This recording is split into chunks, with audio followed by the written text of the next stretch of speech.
자, 이 3교시입니다. 첫 번째 페이지 계속 봅니다. 여기 중요하기 때문에 앞부분이 조금 늦게 갑니다. 뒤에 가면요 충분하게 다 또 필요한 것만 다 하기 때문에 걱정하지 마십시오. 진도는. 자, 그 다음 보시면 2번 상 중요하죠. 세대 구분형 공동주택이다. 참 중요합니다. 요즘 보시면은요 큰 평수도 있지만 작은 평수가 인기가 많습니다. 많고 또 한 30내평이라 할지라도 부부 두 분 사시면 좀 평수가 클 수 있어요. 이와 같이 집을 지을 때 일단 분양 평수가 이제 30내평 또는 40내평이다. 크다 보니까 영구인은 아니고 일시간에 또 자기들 해외 유학 간 아들이 다시 한국 온다든지 이럴 때 다시 또 그쪽을 다 써야 되니까 주택 부분 일부분을 임대할 수 있게끔 따로 그 공간을 구분해서 이렇게 벽을 쳐가지고 할 수 있게 하는 것이 바로 세대 구분형 공유주택입니다.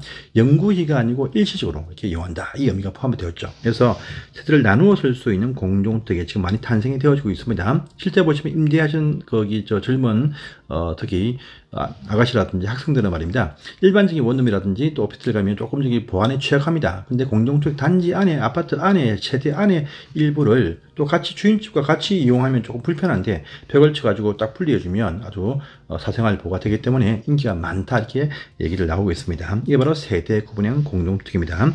그래서 보시면 주택 공간 내부 일부를 구분 생활이 할 수 있는 구조, 그죠? 화장실이라든지 욕실 또 부엌 기능을 또 따로 띄워주고 근데 그쪽이 마음에 든다 해서 임차인이 원한다 해서 소유권을 판다. 구분 소유는 절대 할 수 없습니다. 구분 생활은 할 수 있게 하되 구분 소유는 절대 금지하는 바로 세대 구분형 공동주택이 있습니다. 이것이 사업계획 승인 대상이 있고요. 기존 주택 행위허가 있습니다. 사업계획 승인하면 새 아파트요. 새 아파트. 처음부터 아파트 지을 때부터 이렇게 쪼개서 나올 수 있게 해주고 기존 주택 행위허가는요. 헌 아파트, 옛날 구식 헌 아파트를 이제 철거를 못하니까 그 속에 일부를 벽을 쳐가지고 또 임대할 수 있게 공간을 구분해준다. 라는 말입니다. 그래서 새 아파트, 헌 아파트 이렇게 하시면 됩니다. 자, 사업계획 승인 대상, 새 아파트가 나올 때는 처음부터 공사를 처음부터 하기 때문에 이 표현이 중요합니다. 현관 출구를 따로 둡니다. 그래서 임대인이 살 수 있는 공간 출구 한 개, 두 개. 밑에 보시면 있죠. 밑에 현관을 따로 처음부터 형성을 딱 해주네요. 주인집 출구, 임대인 출구를 나누어 주면 참 이거 임차인 좋아하겠죠. 주인집 눈치 안 봅니다.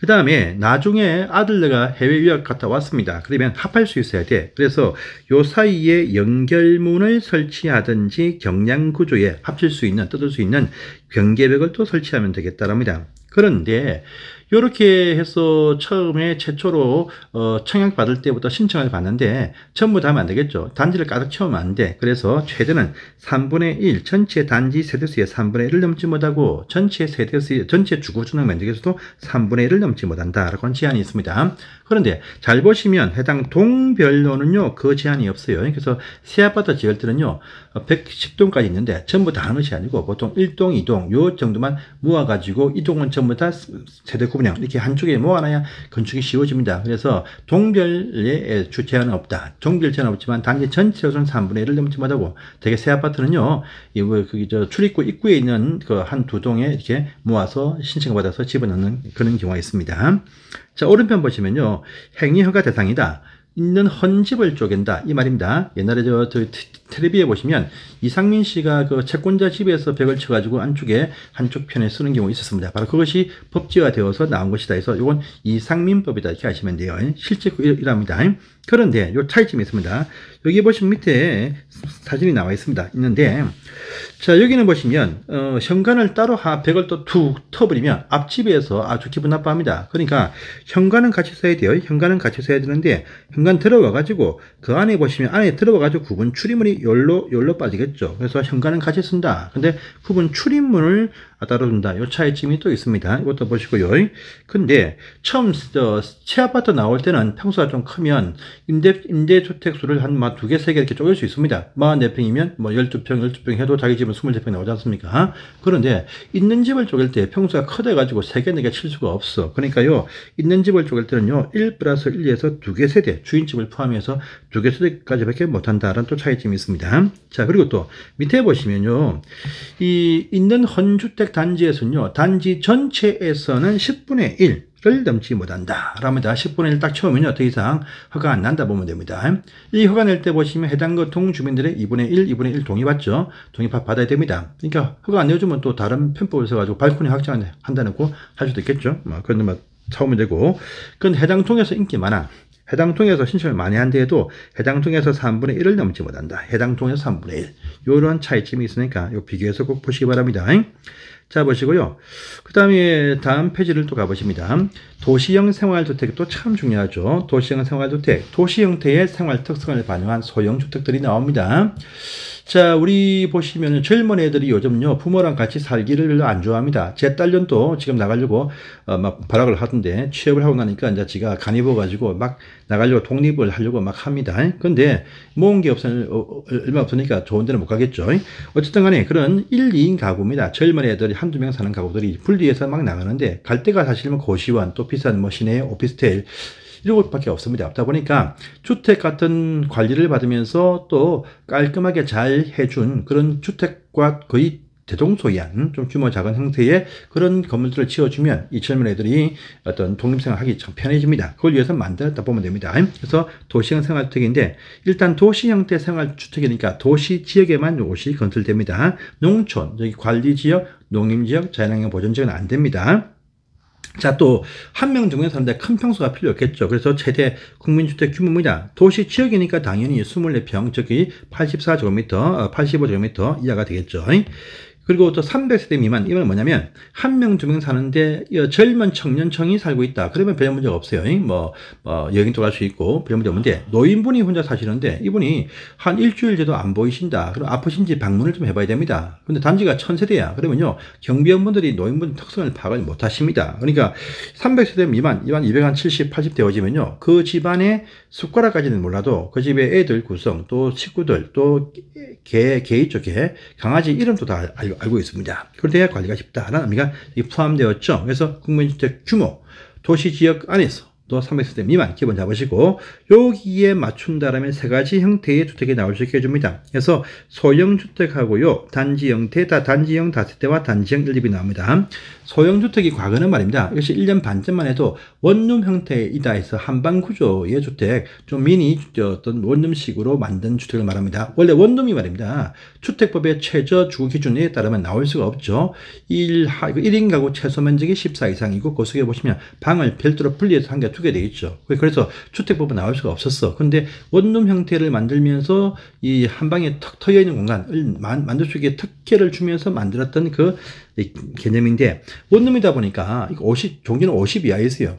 근데 그러면 저기 원룸에 그게 혼자 살 때는 큰 문제가 없어요. 친구들 둘 살면 큰 문제 없습니다. 근데 신혼부부가 딱 되어서 이제 원룸에 딱 사니까 애도 놓고 해야 됩니다. 그러니까 이 원룸 가지고 좀 작겠다 싶어가지고 10을 더 붙여가지고 60제곱미터 이하가 되게 하면서 소형주택이라는 개념을 딱 등장을 시켰습니다. 60 이하 10을 딱 올리면서 그러면서 소형주택은 60제곱미터 이하가 상한선인데 밑에는 85이겠지만 그런데 만약에 30제곱미터 미만 아주 작은 진짜로 원룸 형태가 또 나올 수 있어요. 하나의 공간. 그런데 30제곱미터 이상 되면서 60 이하.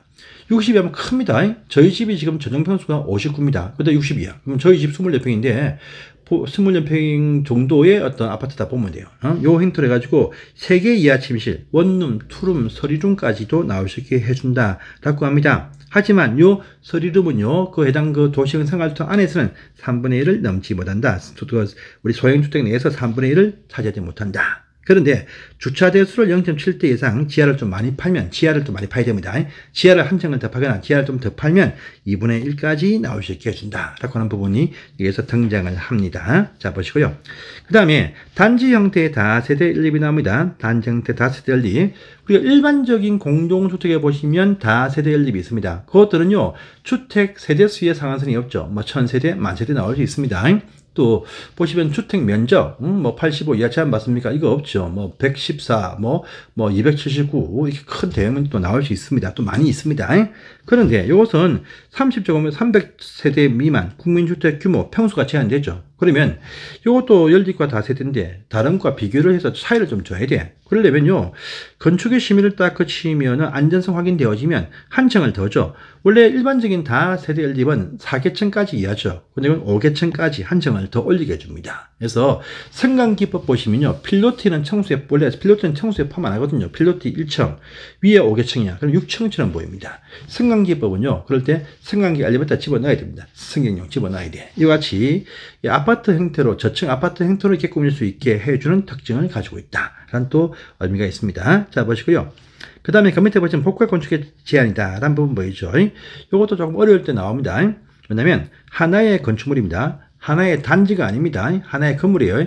이 하나의 단지 내에 보시면요, 101동은 18층, 102동은 4층, 이런 단지 의외로 몇 개 있습니다. 그래서 101동은 아파트고 같은 단지인데 102동은요 연립주택, 이런 식의 형성이 되어진 아파트 단지도 있습니다. 이와 같이 그 동이 아니고 그 단지가 아니고 하나의 건축물 안에는 도시형 생활주택과 기타 일반 주택이죠. 기타 주택 함께 복합으로 건축이 안 된다가 기본 원칙입니다. 그런데 예외가 또 등장합니다.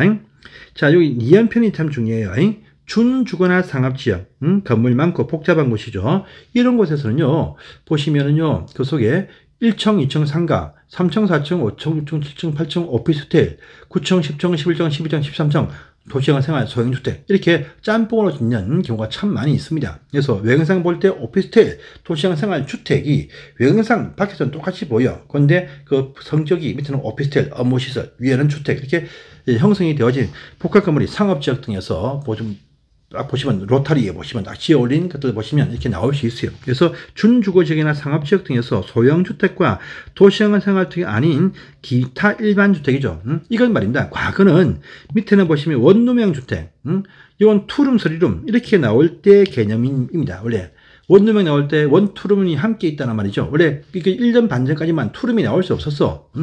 투룸이 나올 수 없었어. 아파트에. 그리고 이 도시형 생활주택에. 그러니까 조금 혼재되어 좀 애매하게 되었습니다. 지금은 소형주택 자체가 투룸, 쓰리룸이 나올 수 있습니다. 있으니까 일반 주택, 아파트 말하는데, 아파트, 이쪽은 뭐 도시형 생활주택, 일반 아파트, 이쪽은 과거는 원룸, 이쪽은 뭐 투룸, 이렇게 되어진 것들을 말하는데, 이것이 법이 바뀌고 나서 아직까지 그대로 두다 보니까 조금 애매하게 되었습니다. 어찌됐든 간에 준주거나 상업지역에서는요, 이 소형주택과 도시형 생활주택이 아닌 일반 아파트와 복합으로 지을 수 있다. 이 말입니다. 그러면서 또 기억표는 뭐냐? 소형주택, 60 이하 소형주택을 지으면서 그 건물 속에 주인집이 좀 큰 평수가 필요해. 85를 초과하는 주택 한 개들이 이렇게 좀 작은 필지에서 이 임대사업을 위해서 집을 만들어 놓고 위에 자기 집 크게 만들었다. 이렇게도 나올 수가 있습니다. 이것도 보시고요. 또 밑에 2번 보시면 하나의 건축물은요, 단지형 다세대 일립하고 소형주택을 짬뽕으로 또 지을 수 없다 라고 하죠. 근데 지금 소형주택에 투룸, 쓰리룸 나오기 때문에 짬뽕처럼 이렇게 보일 수가 있습니다. 어쨌든 원룸을 기획을 딱 떠올리시면서 그 4층짜리, 5층짜리 빌라를 딱 지으면서 그 속에 1, 2층 원룸, 3, 4층 이제 투룸, 쓰리룸 이렇게 도시형 생활주택 짬뽕으로 짓지 마라 라는 어떤 의미가 여기에 포함이 되어 있으니까 이것도 이렇게 해서 딱 정리해서 보시면 되겠습니다. 여기까지 보시고 기타 용어들은 다음 시간에 보겠습니다. 감사합니다.